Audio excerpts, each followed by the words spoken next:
গরমকাল মানেই বাড়িতে পটল পটল পটল, মাছের ঝোলেও পটল, পটল আলুর তরকারি তো রয়েছে, তার সাথে চিংড়ি মাছ দিয়েও পটল। তবে একইভাবে পটল খেতে খেতে বোরিং হয়ে গেলে চলো সুন্দরভাবে বানিয়ে ফেলি এই পটল ভর্তাটা। যার জন্য প্রথমেই সুন্দর সুন্দর পটলগুলোকে নিয়ে নিয়ে একটু করে ছালটা ছাড়িয়ে নিতে হবে, তবে বেশি খোসা বাদ দিলে হবে না, হালকা করে ছালটা ছাড়িয়ে নিতে হবে। দেন সুন্দর করে কেটে নিয়ে নিয়েছিলাম, তার সাথে নিয়ে নিয়েছিলাম কাঁচা লঙ্কা, শুকনো লঙ্কা, রসুন আর পেঁয়াজ। আর কাঁচা লঙ্কাগুলোর অবস্থা দেখেছো, পুরো আমার মতো নিস্তেজ হয়ে গেছে এই গরমে।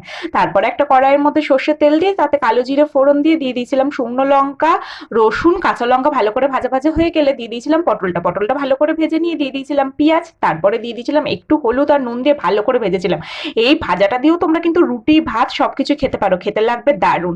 দেন তারপর আর কি, সেই ঐতিহাসিক মিক্সার মেশিনটাকে বার করতে হবে এর স্বাদ বাড়ানোর জন্য। তোমরা চাইলে মিক্সারও পেস্ট করতে পারো, তবে বাটা বা ভর্তা আমার কিন্তু শিলনোড়াতেই বড্ড প্রিয়।